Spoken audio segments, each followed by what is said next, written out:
Hosana al Hijo de David. Bendito es el que viene en el nombre del Señor.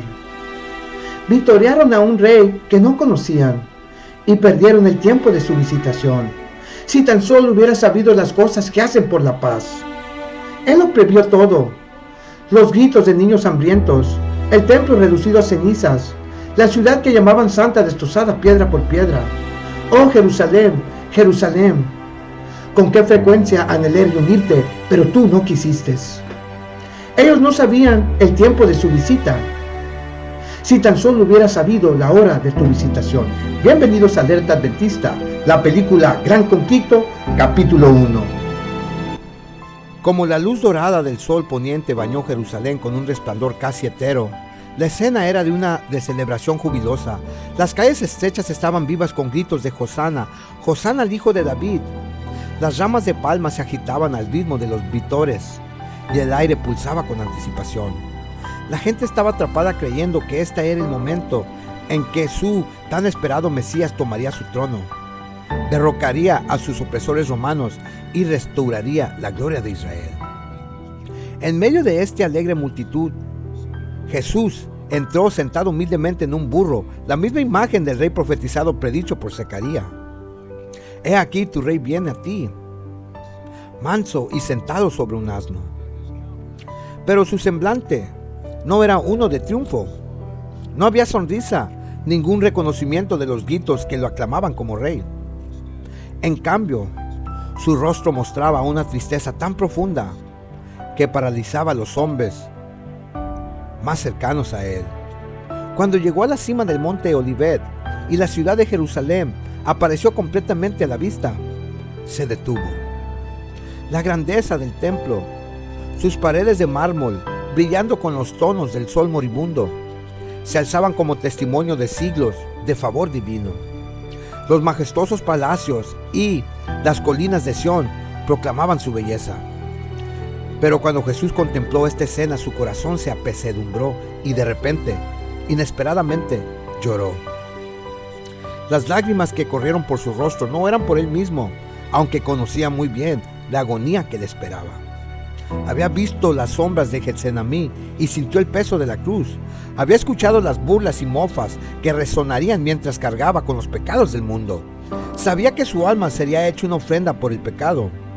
Y sin embargo, nada de esto fue la fuente de su dolor. Sus lágrimas fluyó hacia la ciudad delante de él, para la gente que lo había rechazado, su Salvador, su única esperanza. Los discípulos estaban desconcertados. Su celebración se detuvo al ver el dolor del Maestro. Cuando lo miraron, vieron la profundidad de su angustia. Estas no eran lágrimas silenciosas, sino las sollozas desgarradoras de un corazón movido por el peso del amor divino.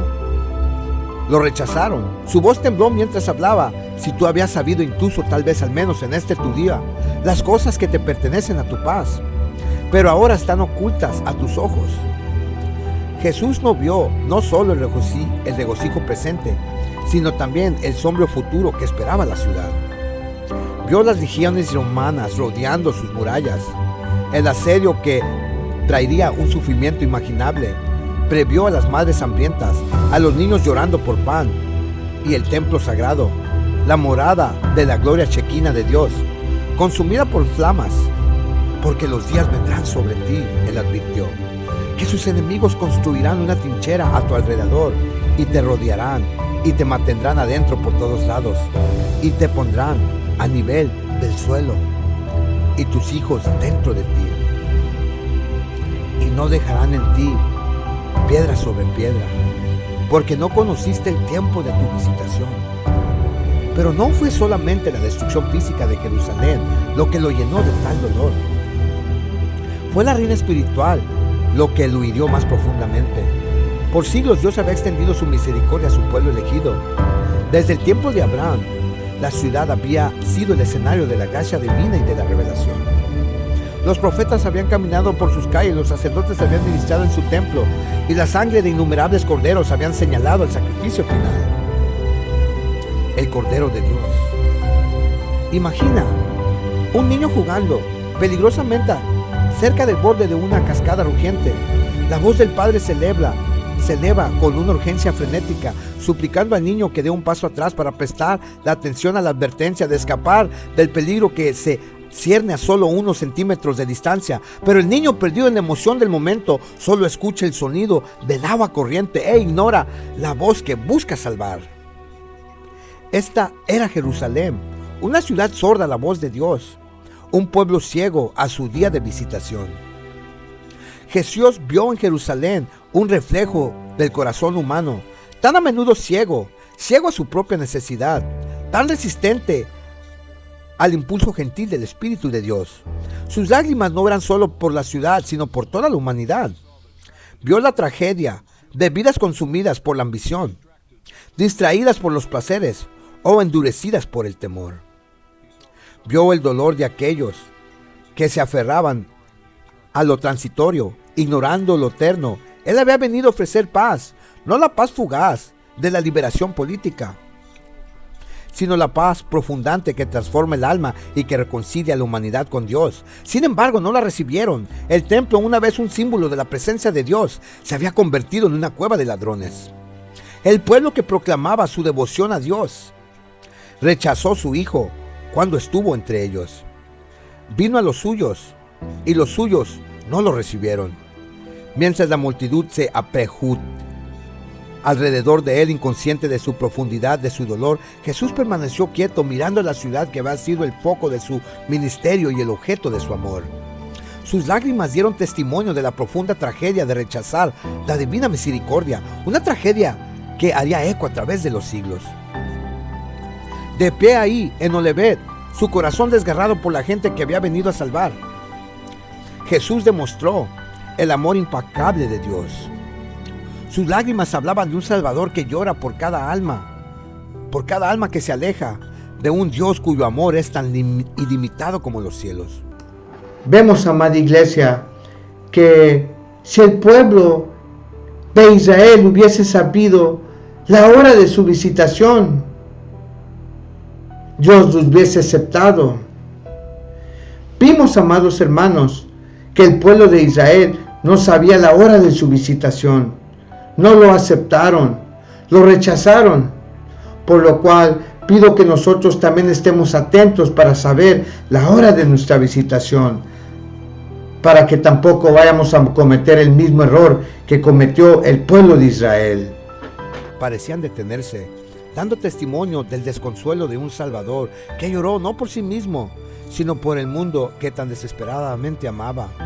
El camino que bajaba del Monte de los Olivos se había vuelto tranquilo, y el sonido del llanto de Jesús todavía flotaba en el aire como una canción triste.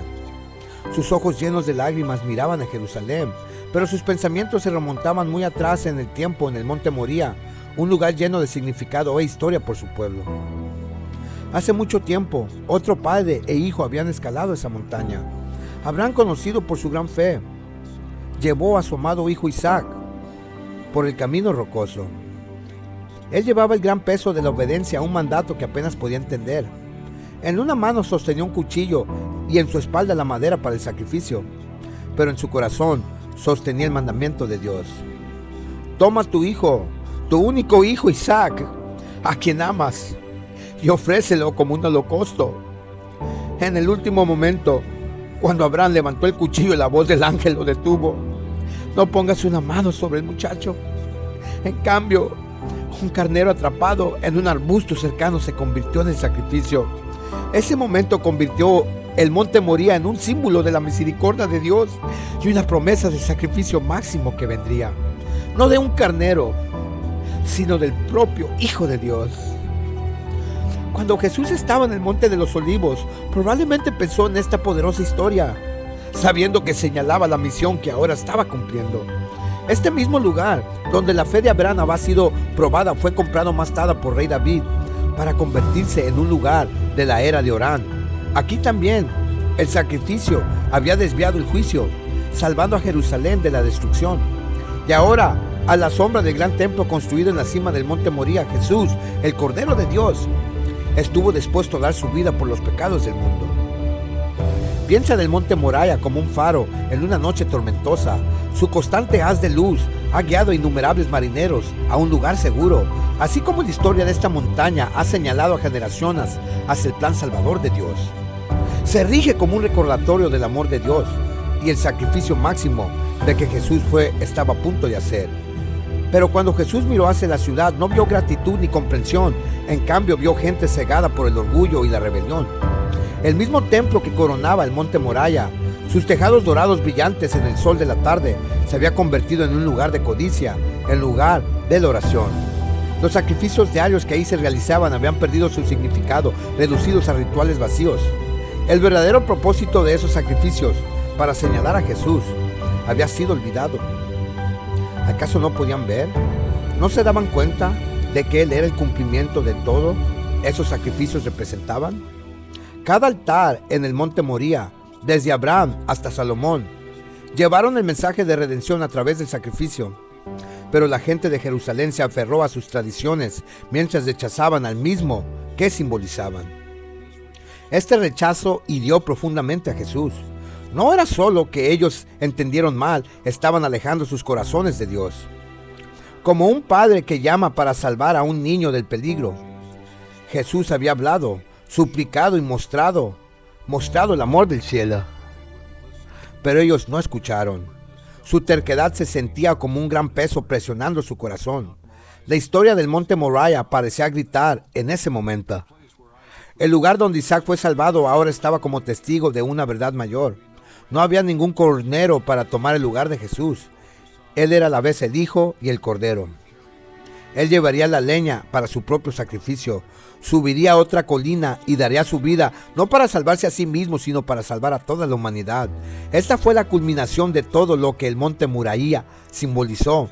Desde el altar de Abraham hasta los sacrificios del templo, todo apuntaba a la cruz. Pero, como ignorando las pinceladas finales de una obra maestra, la gente se negó a ver. Sus corazones estaban endurecidos, sus ojos cerrados por el orgullo y la tradición. La tristeza de Jesús vino desde un amor más profundo que las palabras. Vio cómo la historia había llevado a este mismo momento y aún así la gente se alejó. El significado del monte Moriah no era solo un recuerdo, estaba vivo con la promesa de redención. Ahora que Jesús se preparaba para cumplir esa promesa, una pregunta suspendió en el aire. ¿Lo reconocerían a Él? ¿Verían el Cordero de Dios que quita los pecados del mundo? Debajo, la multitud todavía estaba atrapada en la emoción de la entrada triunfal, gritando Hosana. Pero no entendieron que para Jesús el contraste era claro. De un lado la colina y la provisión y promesa de Dios, del otro el valle del rechazo y el juicio. Mientras el sol se ponía, arrojando una luz dorada sobre la ciudad, la mirada de Jesús no vaciló. Vio más allá de la celebración de la cruz que lo esperaba. Una cruz que estaría cerca de la misma colina donde el cuchillo de Abraham había sido detenido, pero esta vez no habría ninguna intervención. El cordero sería inmolado y el mundo sería redimido. Desde el momento en que Dios le dijo a Abraham que dejara su hogar y fuera a un lugar especial, él le mostraría Jerusalén, la ciudad construida sobre el monte Sión, se convirtió en una parte importante de su plan. A medida que el sol salió y se ponía sobre sus colinas, Jerusalén se convirtió mucho más que en un punto en un mapa. Era un símbolo del amor de Dios, su propósito y sus promesas al mundo. La Biblia llama a Jerusalén el gozo de toda la tierra. Esta ciudad no solo era otro lugar, fue escogida por Dios y bendecida para mostrar su profundo amor por su pueblo. Monte Sión, uno de sus colinas, parecía un lugar donde el cielo y la tierra se unían. Los profetas hablaban de su belleza, los sacerdotes servían en su santo templo y la gente viajaba desde muy lejos solo para adorar ahí. Durante más de 1000 años Dios protegió a Jerusalén. No era solo una ciudad, fue el lugar donde Dios eligió vivir entre su pueblo. El gran templo construido por el rey Salomón era el centro de todo. Este templo no era solo un edificio, era un lugar sagrado donde la presencia de Dios aparecía en forma de una nube sobre el propiciatorio. Una vez al año el sumo sacerdote entraba al lugar santísimo trayendo las oraciones del pueblo. y pidiendo perdón a Dios. El dulce olor del incienso se levantaba como una conexión entre las personas y Dios, llevando sus oraciones al cielo. Todos los días se ofrecían corderos como sacrificios en el altar del templo. Su sangre inocente recordaba a todos el costo del pecado y la esperanza del perdón. Estos sacrificios no eran solo rituales, apuntaban a Jesús, el Cordero de Dios, que un día moriría por los pecados del mundo. Qué hermoso y qué lindo saber que Abraham estaba dispuesto a sacrificar su único hijo por el amor a Jehová. Pero qué lindo que la historia nos cuenta que Jesús era el Cordero del mundo, el Cordero de Dios, el Cordero de todos los pecadores para la expiación de pecados. Mensajes de advertencia, esperanza y amor. Recordaron al pueblo las bendiciones que Dios prometió por la obediencia y los peligros de alejarse de Él. Sus voces resonaron por la ciudad, llamando al pueblo a volver a los caminos de Dios. El acuerdo de Dios con su pueblo era claro. Si permanecían fieles, Jerusalén seguiría siendo un ejemplo brillante de su presencia y poder. Jerusalén también era un lugar donde el cielo y la tierra parecían conectadas. La Biblia habla de una escalera mística que se extendía desde la tierra hasta el cielo con ángeles subiendo y bajando por ella. Esta escalera simboliza a Jesús, que vino a salvar la brecha entre la humanidad y Dios. Jerusalén le recordó a la gente que el amor de Dios llegaba a ellos y que a través de Jesús podían alcanzarlo a Él. Por más hermoso e importante que era Jerusalén, su futuro dependía de la fidelidad de su pueblo. Dios le había hecho su hogar, pero Él no se quedaría donde no era bienvenido. Las bendiciones que Dios le dio a Jerusalén dependían de la gente, de la obediencia de la gente. Si hubieran permanecido fieles a Él, Jerusalén habría permanecido como la elegida de Dios. Podría haber sido un lugar donde la gloria de Dios brillaba intensamente y gente de todas las naciones vinieron a adorar. Pero la historia nos dice que las cosas no resultaron de esa manera. La ciudad, que vio tantas oraciones y sacrificios, también se convirtió en un lugar de rebelión y rechazo.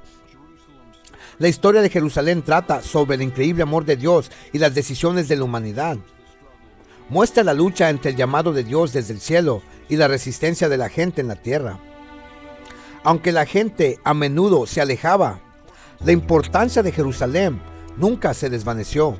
A través de su historia podemos ver la asombrosa paciencia de Dios y su profundo deseo de vivir entre su pueblo. La historia de la misericordia de Dios hacia Israel es como la de un padre que amorosamente construye un hogar fuerte y cálido para sus hijos, llenándolo de luz, consuelo y gozo, solamente para verlos correr afuera hacia la tormenta una y otra vez. Pero el Padre no los abandona. En lugar de eso, se queda en la puerta llamándolos de regreso, extendiendo sus brazos con lágrimas de amor y angustia. Esta es la imagen de cómo Dios trató con Israel, con implacable compasión, incluso ante su obstinación rechazo. Desde el principio, las acciones de Dios hacia Israel estuvieron saturadas de misericordia.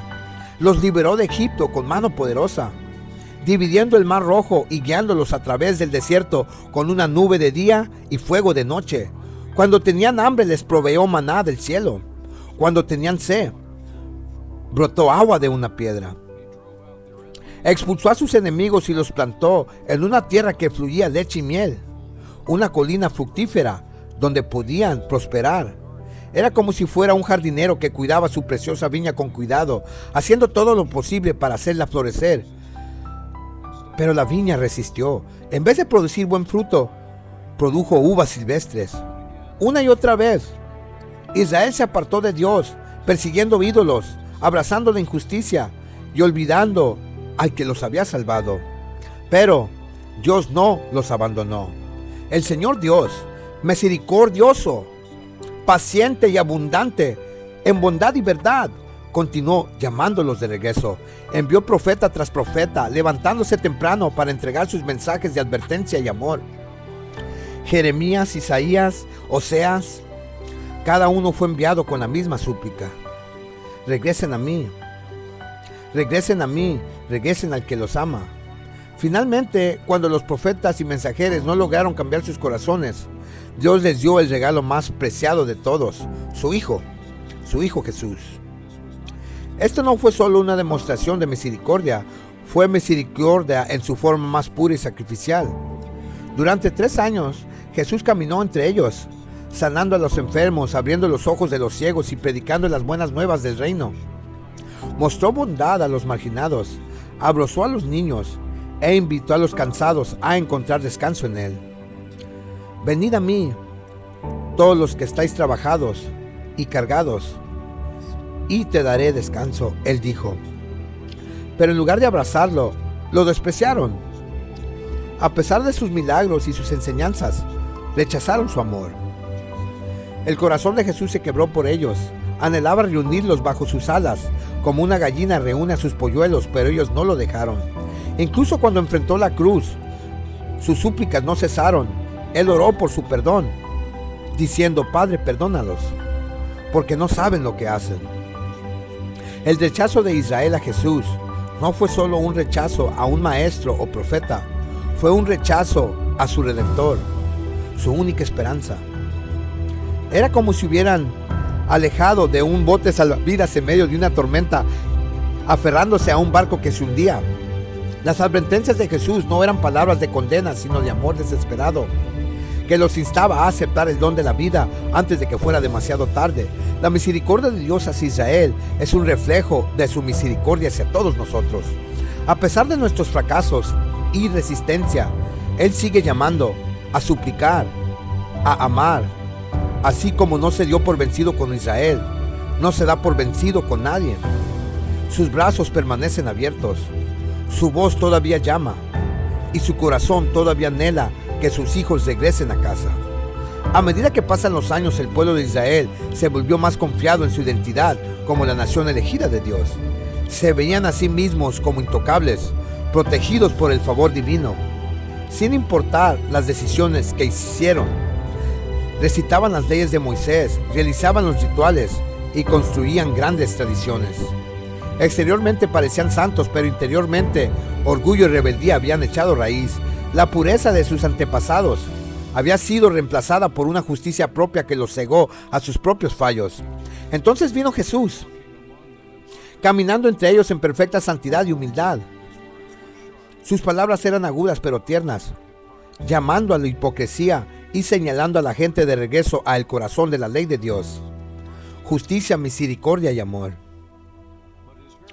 Pero su sola presencia se convirtió en una amenaza. Su vida era una reprimienda a su pecado. No podían ignorar cómo su pureza expuso su corrupción, y en lugar de arrepentirse, optaron por silenciarlo. Los líderes judíos sintieron especialmente el peso de sus palabras. Estos hombres, que se suponía debían guiar al pueblo en la justicia, habían convertido sus posiciones en herramientas de poder y control. Sus corazones estaban endurecidos por el orgullo y sus mentes consumidas por los celos. Para ellos, Jesús no era solo un predicador, era un problema. Las multitudes lo seguían dependiendo de cada palabra suya. Los enfermos fueron sanados, los ciegos podían ver, incluso los muertos resucitaron. Estos milagros deberían haber traído regocijo, pero en cambio alimentaron el odio del líder. Vieron su influencia, se desvanecía y culparon a Jesús por sus problemas. Si lo dejamos solo, dijeron entre ellos, todos los hombres creerán en él, y los romanos vendrán y nos quitarán nuestro lugar y nuestra nación. Sus temores no estaban basados en la realidad, sino en el orgullo y la autoconservación. Creían que si la gente se volvía a Jesús, la frágil paz con Roma se derrumbaría, y por eso planearon su muerte.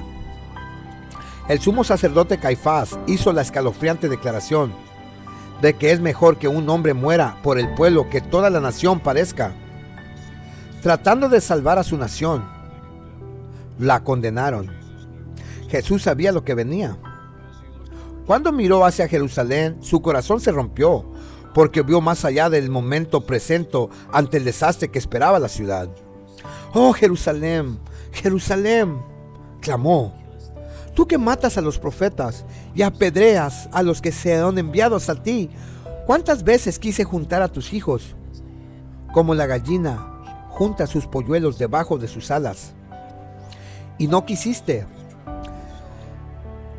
Qué lindo ver que aunque Él haya sido rechazado, Él aún estaba dispuesto a morir por nosotros y a redimirnos y a llevarnos nuevamente con el Padre. Dios. Los profetas de la antigüedad como Jeremías y Miqueas habían advertido de las consecuencias de la rebelión. Jeremías lamentó la apostasía del pueblo, llorando mientras predecía la destrucción que vendría si no volvían a Dios. Las palabras de Miqueas fueron igual de inquietantes. Sión será arada como un campo, y Jerusalén se convertirá en ruinas. Estas advertencias no eran amenazas de ídolos. Nacieron del amor y el deseo de salvar a la gente del desastre, pero la gente había ignorado a estos profetas, tales como ignoraron a Jesús. En sus mentes estaban guardando la ley. Diezmaban, observaban el sábado y ofrecieron sacrificios. Pero estas acciones externas enmascararon la corrupción interna. Los líderes juzgaron por sobornos, los sacerdotes enseñaron por ganancias, y el pueblo se llenó de violencia y engaño. Ellos edificaron Sión con sangre, convirtiendo la ciudad de Dios en un lugar de injusticia y opresión. Torcieron las bendiciones de Dios en derechos, creyendo que mientras siguieron la letra de la ley, ellos permanecían invencibles, pero el favor de Dios nunca se trató de rituales o estatus, se trató de una relación. Y cuando esa relación fue rechazada repetidamente, las consecuencias se volvieron inevitables. Al rechazar a Jesús, el mismo encarnación del amor de Dios, rechazaron su única esperanza de salvación. Fue como si hubieran abordado un barco sin capitán ni ancla, a la deriva directa hacia una tormenta. La destrucción que Jesús previó sucedió. En el año 70 después de Cristo, los ejércitos romanos sitiaron a Jerusalén. La ciudad que una vez había sido la alegría de toda la tierra se convirtió en un lugar de sufrimiento imaginable. El templo, el símbolo de la presencia de Dios, fue derribada piedra por piedra. La sangre fluyó por las calles y el hambre consumió al pueblo. Aquellos que habían clamado su sangre sea sobre nosotros y sobre nuestros hijos, afrontaron el peso de sus palabras. El rechazo de Cristo los había llevado a este momento. Es un capítulo oscuro en la historia, donde el poder de Satanás se desató al máximo, llenando la ciudad de caos, crueldad y desesperación. La elección de rechazar a Cristo y su mensaje abrió la puerta para el enemigo de las almas para que tomara el control, y el resultado fue catastrófico. Comenzó con corazones que se habían endurecido contra el Salvador. Las personas cegadas por el orgullo y la justicia propia rechazaron la gracia extendida a ellos a través de Jesús. Él había venido a salvarlos, a guiarlos en paz y reconciliación con Dios. Pero cuando eligieron la rebelión en lugar del arrepentimiento, sin saberlo le dieron a Satanás las llaves de sus corazones. Su rechazo a la ayuda de Cristo los dejó indefensos y sus impulsos malvados tomaron el control. A medida que Satanás ganó el control, su influencia se extendió como un reguero de pólvora. La sospecha y el odio consumieron a la gente. Amigos encendidos contra amigos, familias fueron destrozadas y los líderes que deberían haber guiado al pueblo se convirtieron en tiranos. El tejido mismo de la sociedad se deshizo a medida que la codicia, los celos y la ira echaron raíces. La ciudad se convirtió en un campo de batalla, no solo contra el ejército romano, sino dentro de sí mismo. Hermano luchaba contra hermano, e incluso los padres mataban a sus propios hijos en hijos de desesperación e ira. Imagina una presa que retiene una gran cantidad de agua. Durante años, el agua presiona contra ella, pero la presa se mantiene porque fue construida sobre una base sólida. Ahora imagina que se forman grietas, pequeñas al principio, y luego se ensanchan hasta que la presa colapsa. Las aguas se precipitan, destruyendo todo su camino. Esto es lo que pasó en Jerusalén cuando el pueblo rechazó la gracia de Dios. El rechazo de Cristo rompió la presa de la protección divina, y el poder destructivo de Satanás se derramó como un diluvio implacable.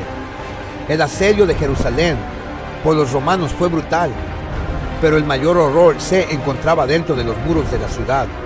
Los suministros de alimentos se acabaron y la hambruna se apoderó de la gente. El control de Satanás era tan completo que el efecto natural desapareció. Los padres arrebataban la comida a sus hijos hambrientos. Los vecinos se espiaban unos a otros, dispuestos a traicionar por un bocado de pan. Las calles se tiñeron de sangre mientras los asesinatos y las rebeliones se volvieron algo común. Nadie estaba a salvo. El miedo y la desconfianza reinaban el día. Este caos no era solo el resultado de la debilidad humana, sino una clara demostración del poder de Satanás sobre aquellos que rechazan a Dios. Satanás agitó las peores pasiones en la gente, empujándolos a una furia ciega y la crueldad. Era como si la ciudad se hubiera convertido en un teatro donde la verdadera naturaleza de Satanás se exhibió en toda su extensión. Aquellos que una vez habían afirmado ser el pueblo escogido de Dios, ahora reflejaban el carácter del enemigo que habían abrazado. Incluso el templo, una vez el símbolo de la presencia de Dios, se convirtió en una escena de profanación imaginable. El santuario sagrado fue profanado por la violencia y la avaricia. Los sacerdotes una vez habían sido mediadores entre Dios y el hombre. Lucharon y se mataron entre sí dentro de sus muros sagrados. El lugar que había sido destinado para la adoración y la adoración se convirtió en un matadero. Esta fue la culminación del plan de Satanás para convertir la morada de Dios en un símbolo de desolación. Quizás el aspecto más desgarrador de esta tragedia es que era completamente evitable. Jesús había llorado sobre Jerusalén, suplicando que la gente aceptara su gracia y advirtiéndola de la destrucción venidera. Su voz había sido ignorada, su amor rechazado, y en su insistencia en seguir su propio camino, la gente había elegido la destrucción. Los eventos durante el asedio revelaron la cruda verdad de Proverbios 16:18. El orgullo precede la destrucción y un espíritu altivo delante de la caída. El orgullo de los judíos por su herencia, su templo y su invencibilidad los cegó a su desesperada necesidad de la gracia de Dios. Su rechazo de Cristo, el acto máximo de orgullo, los dejó vulnerables a los ataques de Satanás. En su negativa a inclinarse ante el príncipe de paz, se inclinaron en cambio al príncipe de las tinieblas. La ironía se persigue. Las mismas personas que habían aceptado el falso testimonio para condenar a Jesús, ahora se convirtieron en víctimas de mentiras y traición. Al pedir que el Santo de Israel les fuera quitado, invitaron a Satanás a tomar su lugar. Y Satanás, ansioso para destruir, no dudó en actuar. El sufrimiento y la devastación que siguió fueron las consecuencias directas de rechazar al único que podía salvarlos. La destrucción de Jerusalén es más que un evento histórico, es una advertencia. Muestra lo que sucede cuando el miedo de Dios es reemplazado por el reino del pecado. Revela las profundidades de la depravación humana cuando no es controlada por la gracia divina. Y subraya el implacable odio que Satanás tiene por la humanidad, su deseo de corromper y destruir todo lo que Dios ama. Esta es la batalla por cada alma, una batalla entre la luz de la gracia de Dios y la oscuridad del poder de Satanás.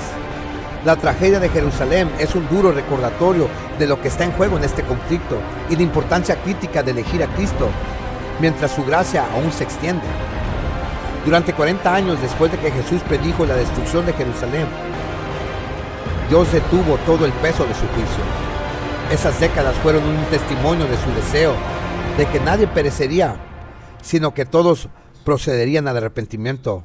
Era como si Dios mismo estuviera de pie a las puertas de la ciudad, suplicando que los corazones se volvieran a Él. Pero la gente permaneció inflexible. Su terquedad creció y continuaron rechazando los mensajes de Dios.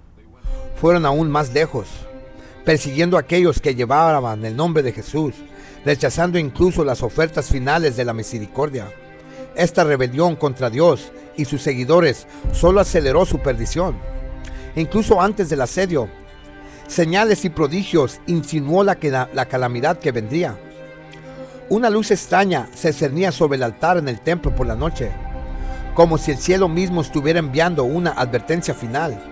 Al atardecer, los soldados y los carros parecían moverse a través de las nubes, como si un ejército celestial invisible se estuviera preparando para la batalla.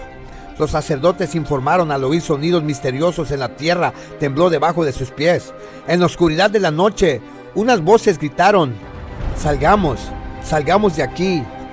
La enorme puerta oriental del templo, asegurada por pesadas barras de hierro y profundamente incrustadas en piedra sólida, se abrieron a medianoche, un acto inexplicable que agregó a la sensación de fatalidad inminente. Cuando los romanos, bajo el mando de Cestio, rodearon por primera vez Jerusalén, el miedo se apoderó de la ciudad, pero en un giro extraño e inesperado de los acontecimientos, el asedio se levantó y el ejército romano se retiró. Para muchos podría haber parecido una liberación milagrosa, pero para los cristianos en Jerusalén fue la señal de la que Jesús había hablado. Les había advertido: cuando vean a Jerusalén rodeada de ejércitos, sepan que su desolación está cerca. Entendiendo esto como su oportunidad de huir, los seguidores de Cristo escaparon a Pela en el campo, donde Dios les había provisto una salida, y ningún cristiano padeció en la destrucción que siguió. Para los que permanecieron, sin embargo, la retirada de Cestio solo alimentó su orgullo. Los judíos, envalentonados por lo que vieron como una victoria, persiguieron a las fuerzas romanas, dejando las defensas de la ciudad expuesta. Su triunfo duró poco porque este acto de desafío selló su fe. Roma regresaría con mayor fuerza y furia.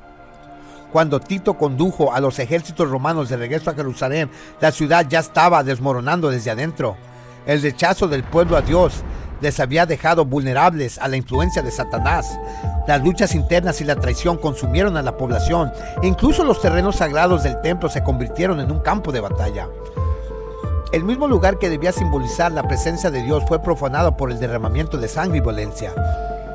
Los sacerdotes fueron asesinados en el altar y el santuario fue profanado con los cadáveres de los muertos. La hambruna se apoderó de la ciudad con puño de hierro. En su desesperación, la gente se volvió una con la otra. Padres robaban comida a sus hijos, los hermanos peleaban por migajas. Los que aventuraban fuera de los muros en busca de plantas o raíces se arriesgaban a ser capturados, torturados o muertos. Dentro de la ciudad, el único sagrado, las lazas familiares fueron destrozadas por el hambre y el miedo. Las madres, llevadas a la locura por el hambre, incluso recurrieron a comerse sus propios hijos. Fue un horror predicho en las Escrituras, un cumplimiento de la profecía en Deuteronomio. La mujer tierna y delicada entre ustedes envidiará el marido de su esposo y su hijo y su hija, porque le falta todo. La hambruna fue tan severa que el efecto natural desapareció y los instintos más bajos de la humanidad tomaron el control. Las antiguas palabras de Isaías sonaron verdades. ¿Puede una madre olvidar a su hijo en el pecho? Sin embargo, yo no te olvidaré. La misericordia de Dios no había fallado, pero la gente había elegido alejarse de ella. Y ahora estaban cosechando las consecuencias de esa elección. Un hombre, cuyo nombre la historia no registra, caminó por las calles de Jerusalén durante 7 años gritando: ¡ay, ay, ay de Jerusalén! Su advertencia fue ignorada y burlada, y se convirtió en un eco inquietante de los profetas de la antigüedad que habían sido rechazados por el pueblo. El historiador Milman, en su libro La historia de los judíos, proporciona un relato de esta misteriosa figura. El hombre declaró día y noche: una voz del oriente, una voz del occidente, una voz de los 4 vientos, una voz contra Jerusalén y contra el templo, una voz contra los novios y las novias, una voz contra todo el pueblo. Incluso después de ser encarcelado y azotado, continuó su lamento gritando: ¡ay, ay, ay de Jerusalén!, hasta que finalmente fue asesinado durante el asedio que había predicho. Las escenas que se desarrollaron dentro de los muros fueron desgarradas. El hambre y la enfermedad se cobraron miles. Los cuerpos de los muertos estaban apilados en grandes montones. Su hedor llenaba el aire. Los que sobrevivieron lo hicieron por todos los medios necesarios, incluso recurriendo al canibalismo. A medida que el asedio romano se intensificaba, el control, el sufrimiento dentro de la ciudad se volvió insoportable. Tito, el general romano, trató de salvar a Jerusalén de la ruina total. Conmocionado por la visión de los muertos amontonados en los valles, suplicó a los líderes judíos que se rindieran. Pero el orgullo y la terquedad sellaron su destino. Los líderes maldijeron y simularon de estas apelaciones. Su rebelión los estaba llevando a una ruina más profunda. Tito inicialmente había esperado salvar el templo, una estructura de inmensa belleza y significado histórico, pero la violencia de la gente dentro y del avance implacable de sus soldados hicieron inevitable su destrucción. Un soldado romano, actuando en contra de las órdenes, arrojó una antorcha al templo, provocando un incendio que la consumió por completo. El oro y sus paredes se derritieron, cayeron por las grietas de las piedras. Los romanos, impulsados por la codicia, destrozaron el templo piedra por piedra para recuperarlo, cumpliendo la profecía de Jesús. No quedará aquí piedra sobre piedra. La vista del templo en llamas era apocalíptico. Los pináculos dorados brillaban rojos en las llamas, y el techo de cedro se grieteó y se astilló mientras el fuego ardió. El calor era tan intenso que incluso los oficiales romanos se vieron obligados a retirarse. La gente observó en terror como el símbolo de su fe se derrumbaba. Icabod, Icabod, la gloria se ha apartado, la gloria se ha ido. Cuando el polvo se asentó, Jerusalén quedó en ruinas. Más de 1 millón de judías padecieron en el asedio, e innumerables otros fueron tomados cautivos y vendidos a esclavitud o esparcidos entre las naciones. La ciudad que había sido el gozo de toda la tierra, la morada del nombre de Dios, ahora era un montón de cenizas y piedras rotas. La tragedia fue inmensa, pero no fue sin advertencia. La voluntad de Dios, la paciencia, les había dado todas las oportunidades para volver a aceptar su gracia y evitar esta destrucción. Pero se negaron. Incluso en esto había una lección para aquellos que la escucharan. Los cristianos que escucharon la advertencia de Jesús y huyeron a un lugar seguro se salvaron. Su obediencia y su fe fue un testimonio de la misericordia y previsión de Dios. Mientras Jerusalén ardía, ellos encontraron refugio. Sus vidas fueron preservadas por intervención divina. La destrucción de Jerusalén fue el cumplimiento de la profecía y un sombrío recordatorio de las consecuencias de rechazar el llamado de Dios. Este mismo patrón se repite hoy. La humanidad, al igual que Jerusalén, está atrapada en el ajetreo de la vida, distraída por los placeres, las ambiciones y las comodidades de la rutina. La gente se burla de las advertencias de la palabra de Dios, tal como lo hicieron en los días de Noé o los días de Jesús. Y sin embargo, las señales de los tiempos nos rodean: angustia entre las naciones, acontecimientos extraños en los cielos y el gemido de un mundo bajo el peso del pecado. Estas señales no tienen por objeto asustar, sino despertar. Son el llamado de Dios a preparar, a velar y volverse a Él mientras todavía hay tiempo. Incluso ahora vemos el cumplimiento de las señales descritas en Apocalipsis 6 bajo el 6º sello. Y miré cuando abrió el 6º sello, y he aquí hubo un gran terremoto, y el sol se puso negro como tela de sicil, y la luna se volvió como sangre, y las estrellas del cielo cayeron a la tierra, como la higuera deja caer sus higos cuando es sacudida por un fuerte viento. Estos acontecimientos han resonado a través de la historia como advertencias a un mundo distraído. El terremoto de Lisboa de 1755, con una magnitud estimada de 8.5 a 9.0, sacudió los cimientos de Europa y más allá. Centrado en Portugal, este terremoto masivo se sintió en una área de 4 millones de millas cuadradas. Llegó hasta el norte de África, el Caribe y Groenlandia. Solo en Lisboa, decenas de miles perecieron cuando los edificios se derrumbaron y los incendios consumieron lo que quedaba. Los mares se levantaron en tsunamis que se tragaron ciudades costeras. Era como si la tierra misma gimiera bajo el peso del pecado, una sombría advertencia del cataclismo final que vendría. En 1780, un evento extraordinario se desarrolló en los cielos de América del Norte, conocido como el día oscuro. El sol se oscureció y al anochecer, la luna tomó la apariencia de sangre. Desde Maine hasta Nueva Jersey, los testigos describen la oscuridad como más intensa que cualquier nube de tormenta. El ganado regresó a sus establos, los pájaros se quedaron en silencio y la gente encendió velas en el medio de la noche. Aquellos que leían sus Biblias vieron la conexión de la profecía y sintieron el peso de su advertencia. Luego vino la gran lluvia de meteoritos de 1833. En las horas previas al amanecer del 13 de noviembre, los cielos parecían disolverse en una cascada de luz. Más de 200,000 meteoros cayeron por hora, iluminando el cielo en todo Norteamérica.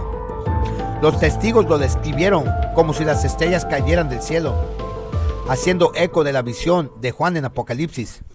Fue una vista que dejó a los observadores impactados y temblando. Algunos cayeron de rodillas clamando por misericordia, mientras otros se maravillaban del poder de Dios. Estas señales, muy parecidas a las advertencias celestiales antes de la caída de Jerusalén, no tienen como fin alarmar, sino despertar. Son recordatorios de que la historia se está moviendo hacia su conclusión final. Son un eco de las palabras de Jesús, que nos llama. En Jerusalén hubo quienes escucharon. Los cristianos que recordaron las palabras de Jesús huyeron la ciudad cuando vieron que se acercaban los ejércitos de Roma. No dudaron ni cuestionaron, obedecieron, y sus vidas fueron perdonadas. Esta obediencia es un testimonio para nosotros hoy. Jesús nos ha dado señales y nos ha llamado a estar alerta. Así como los cristianos en Jerusalén atendieron la advertencia y escaparon, así también el pueblo de Dios estará protegido en la crisis final. La destrucción final del mundo hará eco de la caída de Jerusalén. No porque Dios se deleita en el juicio, pero debido a que el pecado tiene consecuencias. Cuando la humanidad rechaza persistentemente la gracia de Dios, llega a un punto cuando su espíritu se retira. En ese momento se revela el verdadero carácter del pecado y se desata todo el peso del poder destructivo de Satanás. Sin la protección de Dios, el mundo descenderá en el caos. El sufrimiento y el derramamiento de sangre de la historia palidecerá en comparación con lo que está por venir. Vendrá un periodo en que la maldad de la humanidad y la ira de Satanás no tendrá restricción. Será un tiempo de dolor y angustia, tal cual el mundo nunca ha visto. Todavía, incluso en el medio de esta advertencia, hay esperanza. El regreso de Jesús no es solo un momento de juicio, sino también un momento de rescate. Él vendrá a reunir a sus fieles para poner fin al sufrimiento y establecer su reino eterno. Para aquellos que confían en Él, su venida será un momento de alegría y liberación. Mensaje de esperanza, saber que a través de todo lo que hemos hecho, Él aún anhela, desea estar con nosotros. Un mensaje de esperanza, un mensaje de amor. A pesar de todo lo que hemos hecho, Él aún ama y desea estar con nosotros. Amados hermanos, les pido que por favor sigan orando por este ministerio, sigan orando por este proyecto. Vamos a completar, con la gracia de Dios, una película completa titulada La Gran Controversia. Un proyecto que está durando por muchos años que se llevará a cabo. Por fin vamos a tener la película La Gran Controversia. Para aquellos que no les gusta leer, o aquellos que no puedan leer, o aquellos que sean de aprendizaje visual, sé que esta película será una bendición. Por favor, oren por mí, oren por este proyecto. Que Dios les bendiga.